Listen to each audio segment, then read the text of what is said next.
at the end of the day, we're disappointed. And I know I can't think of any other word to describe it.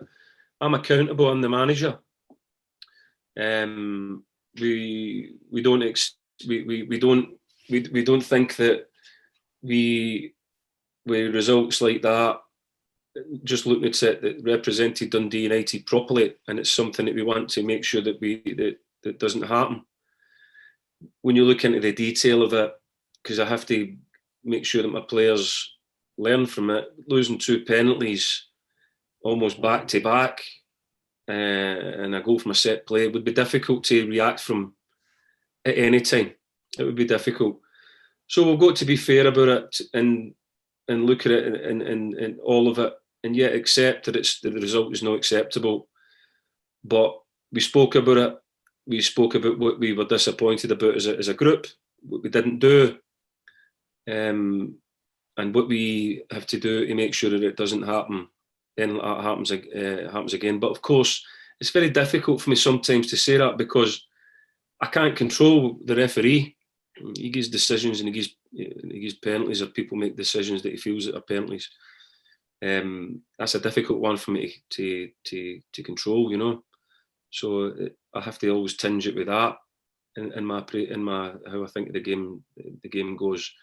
But listen, we spoke about it. We trained today. We're finished with it now, and we're only moving forward. With no excuses now. We go tomorrow, and I'm expecting us to do what we do, and try and get a positive result. Yeah, no, just on the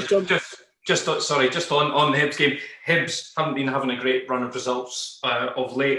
How difficult a game do you expect against them? Well, the fourth, isn't it? So I wouldn't mind having a difficult run of results and being fourth. So they're doing well. They're doing very well. They've got a good side. We went down there Easter Road and played very well for about probably the second half down at Easter Road. We did well.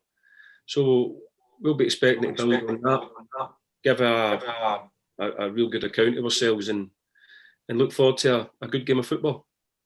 Micky, so I understand that some of the guys weren't obviously too happy with some of the decisions that went against you midweek. Are you the type of manager that goes to SFA or the referees department and looks for some answers in that front, or an explanation of what happened? I don't know. I've been in the game a long time, and I don't really know where it gets you. I don't, because they don't come back to you, and they really don't. It's as petty as this. They don't come back to you and say, well, maybe you were a bit unlucky there. You just got to go on with it. And you hope that if the ball hits the hand of anybody moving forward from for you at 40, 50 mile an hour from 3-4 yards away, that you're going to get a penalty as well. Because we've maybe missed out on a few of that, and then you get the consistency in. But would I have thought that if it would have went for me, they 2 penalties, if I'd have got they 2 penalties, and this is me speaking very honestly, would I have felt that maybe I'd have got, I was a wee bit fortunate to get 2 penalties like that? Yeah, 100%. 100%. I didn't think there was any or much contact. I think it was a wee bit of naivety from one of my most experienced players, but for the first one, and then the Lawrence Shanklin one, I don't know what he's meant to do. I don't know. I don't think he's facing. He's not gone and saved the ball. I think it's just the ball's just hit his hand. But I understand the rules. But it's a difficult one, isn't it? But listen, I'm not making excuses, because I know that people will be listening or reading whatever happens from this, and they'll be saying he's making excuses. I'm not making excuses. It is what it is. We were disappointed about the result. The referee made decisions like he did, and we were punished well and truly for it. Right, Micky, just on the back of that, do you feel that perhaps sometimes the referees aren't being assisted well enough? I know with the financial situation in Scottish football, VAR's long away, but do you feel there should maybe be further assistance there? I mean, you've got a situation there where, looking at it at one one penalty soft, the other one is there's nothing you can do about it. You know, you've seen in England recently when they've used VAR, the decisions have changed. People have been red carded and then that's been stopped straight away. And other situations where they haven't been red carded, they've looked at it and, do you think there's something else needs to be done to help make sure that decisions are right? I think we've been saying that for forever, haven't we? We've been saying that for a long, long time now. I'm in a difficult position now because I don't want to be looking like a manager that makes excuses, or goes ranting and raving about decisions that referees make. You just asked me the question, and I think I always try and empathise or think myself in that. Would I have been felt myself a bit fortunate to get given 2 penalties like that? Because I see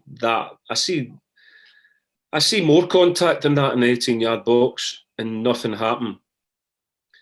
And the Lawrence Shankland penalty, I think everybody's unlucky to give away a penalty like that. I think that you're unlucky, and some people don't believe in luck and whatever, but to have the ball blasted at you from so close and you're not even facing and you don't move your arms and it hits your arm, to get a penalty away from that and then lose another one, it was going to be a difficult night for us, But I think in isolation, I think they're 2 very, very soft penalties. And if I go into the game tomorrow and there's the same amount of contact in 18-yard box as Mark Reynolds' contact, do I expect a penalty for every one of them? Because I think there would be about 20 penalties a game. I really do. I think there would be that many. And I think if every time that somebody had a shot that involuntary hits somebody's arm, I think you'd just be watching the highlights with loads of penalties, wouldn't you? So I think it's a difficult one. I think it's a really difficult one. And it was one that at half time when I'm walking up the thing, I'm thinking, well, it's a difficult one for me to really have a real good go at my players. And this is how I feel. Nobody's saying looking at the result and all the rest of it. And yeah, I take accountability and accept I'm disappointed about the result and all the rest of it. But when you're walking up the tunnel at half time and it's 2 penalties in a set play that separated the 2 teams, you're kind of, what do you do? What do you say? You go in and you say, right, listen, let's get a next goal and try and get back in it again, you know what I mean? So that's what it was a wee bit difficult for me as the manager, because sometimes you have got something to get your teeth into, but that was it. There was no other real chances, and there was nothing really that I was worried about. So it was one of the moments that you get, even as a manager with 600 games like I've had, that it was a difficult one. But I accept we ended up losing 5-1. Do you feel that playing one of the league's more tougher teams tomorrow is probably the best way to take this on board and come up against it and come out and do some good from it? I mean, I don't know, but see, that's something that they do some good from it, and as if we're being punished or we're bad. We just didn't go our way. Sometimes it happens in football. It's not me trying to bat it off, but I'm not going to make a big mountain out of a molehill. It's one game. Gave away 3 goals and I think it was about 6 or 7 minutes. 3-0 half time. I think I can only remember right off the top of my head, Liverpool coming back from that in a European Cup final. So it's a difficult one. It's difficult to come back from that type of scoreline, and then you chase it and you get into that situation. But that's by the by. But tomorrow, no, I expect us today stay focused on the job that we always want to do. Let's work hard, be a good, honest bunch of guys, and try and be good at the asks that will get flung at us, and then try and score some goals. It's as simple as that. I'm not going to complicate it any more than that. And we will be prepared to do that, and we will look for no excuses. We won't be looking for lack of confidence or whatever ending. There is no lack of confidence here. We'll go and I'll be expecting us to go and perform. You mentioned about the physical side of things and how you needed this period of time, obviously, to get over the physical injuries that you had. But has it been a very difficult time for you in the pandemic with everything being shut down, kind of been locked away? Has it been mentally very difficult for you during that 4-week period as well? Homeschooling the kids, I'm getting dragged into that, so that's pretty tough. I take my hat off to all the teachers out there because you have to have some patience. But no, like obviously, it's just me and my missus up here with the 2 kids, and we don't have a lot of family support. So yeah, it's a tougher period, and when you're out injured, it's worse because you haven't kind of got that release at the weekend to play a game. So yeah, it is tough being injured anyway, and these circumstances don't help that. But it's just one of those things, and I'm happy now. I feel good. I went through periods when I wasn't feeling great, and just sort of played through the injuries, and it never really helps yourself or anybody else. So it's good to be going into a game and feel close to 100%. There are a few players obviously vying for the position that you play in the centre of the park now, obviously at Dundee United. Do you have any concerns about your going to shift the people that are there to get back into being a regular in that position? Of course, yeah. It's good to have competition for places. You want that.